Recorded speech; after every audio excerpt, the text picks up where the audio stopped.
So I shall try to synthesize these 1.5 days of workshop with the notes I took and with some inputs I got from sessions where I did not participate, but there are some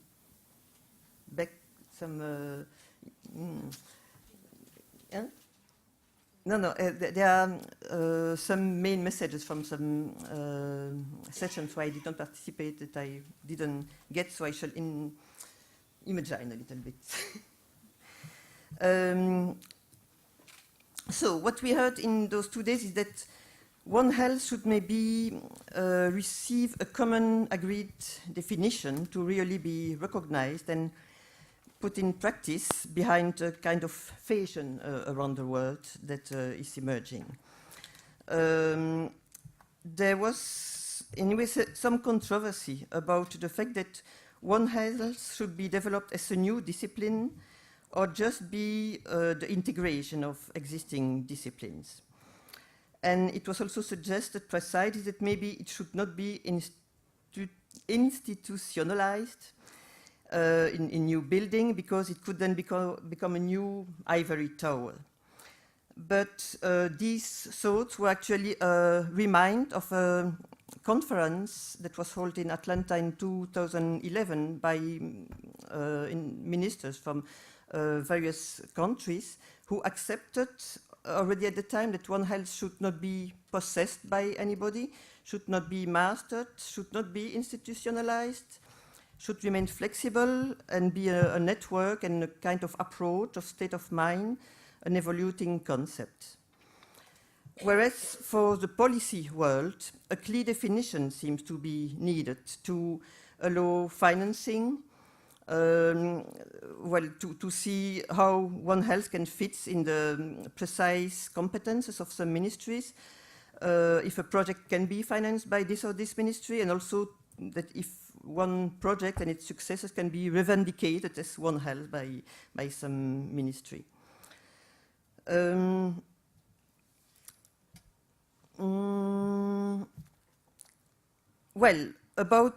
we didn't hear any precise definition on One Health, but we heard that One Health, broadly understood, should not only concern the link between human and animal health, but should also integrate food security, well-being, social and cultural aspects of health, the good effects of nature on health, and also, well, all what concretely is between hosts and pathogens in case of diseases, that is the environment broadly understood, and among other climate change that brings proliferation of pathogens in some regions. Apart from climate change, other man-driven chemical and physical environmental perturbation brings stress to the microbial world as well as to the rest of the macro ecosystem. And those perturbations favor appearance and proliferation of new virulent microbial strains, and they jump to new hosts. Apart from that, it was also noticed that domesticated animals have to be feared for transmission of zoonosis much more than wild animals, because they have become much more numerous now than wild animals, close to men and raised in high monocultures that themselves favor proliferation of pathogens, like in monocultures of plants. Now, all those integrated research need special skills in research, and that can be also necessary in the policy world. We heard that to work on One Health, it is necessary to have empathy, practice, and not just thoughts, be able to listen to each other, to capacity of negotiations, and, well, broadly said, a mutual respect, and capacity to listen, if not to accept the values of other views of thinking. That can need, of course, special education in curriculum of studies, taking into account the cultural context, and we just lately heard that we have actually a lot to learn from countries having a systemic approach of the world, since One Health approach is a systemic approach.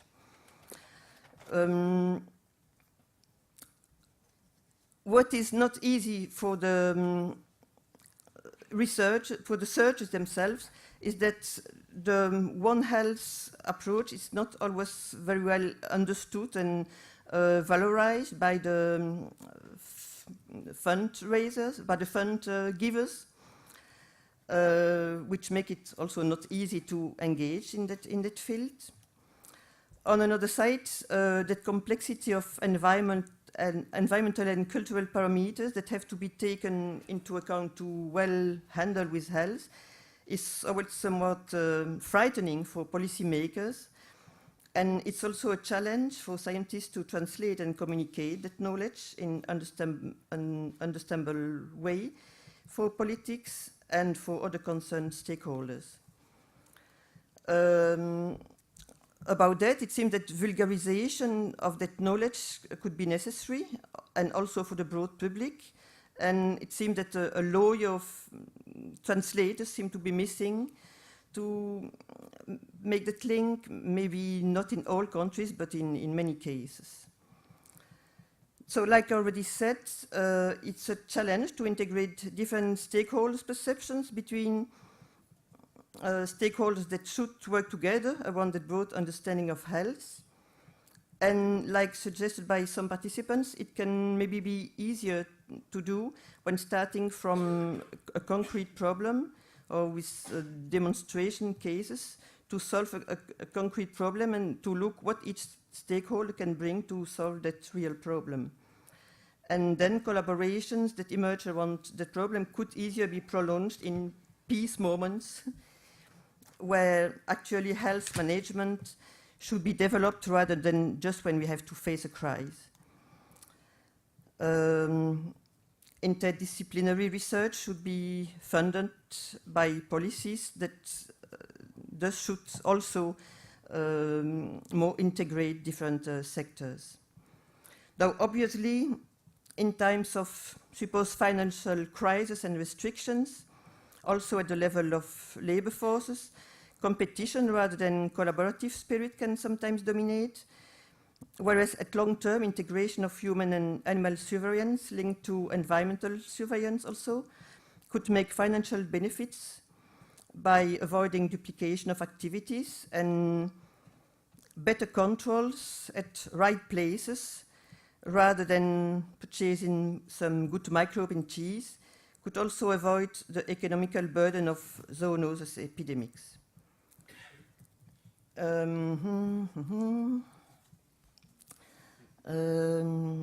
Now, of course, in times of financial restrictions, there is a need for prioritization of diseases to monitor, but it's not always easy to decide how, when the social perception of diseases can be different than the real epidemic potential of the disease, especially when it's not yet in my backyard, let's say. In any case, what can be done also in times of peace from big epidemics is to take benefit of the good aspects of biodiversity for health and for chronic health, especially, that has become a big burden in modern societies. Green spaces in urban areas that have become the main environment for men is good in any case to also inspire better air than in the road traffic, helps to limit climate warming, and allows also to be in contact with plenty of microbes of which the biodiversity is needed in our gut to ensure good health. More has to be learned about precise actions of these good microbes, but their biodiversity is obviously needed to avoid those chronic pathologies of modern societies. But high biodiversity is needed, like actually in the microbiome of plants, which is best known since tens of years, almost a century, and where biodiversity is needed to have a balance of functions and for avoiding proliferation of pathogens. To preserve the biodiversity of these microbes in environment and in our body also means to avoid excess of hygiene habits and rules that are also costly. We also learned from plants microbiome, for example, that vegetables grown through organic agriculture and agroecology contain larger microbiodiversity that should be good for our health. Biodiversity can also bring medicinal plants, among other, with new antibiotic properties. That is very important to collaborate in the problematic of antibioresistance. That is a world problem. And of course, collaboration between environment, agriculture, health, and nutrition in policies is necessary to go in the right direction, but also collaboration with private sector that can have impacts on perturbation of biodiversity, and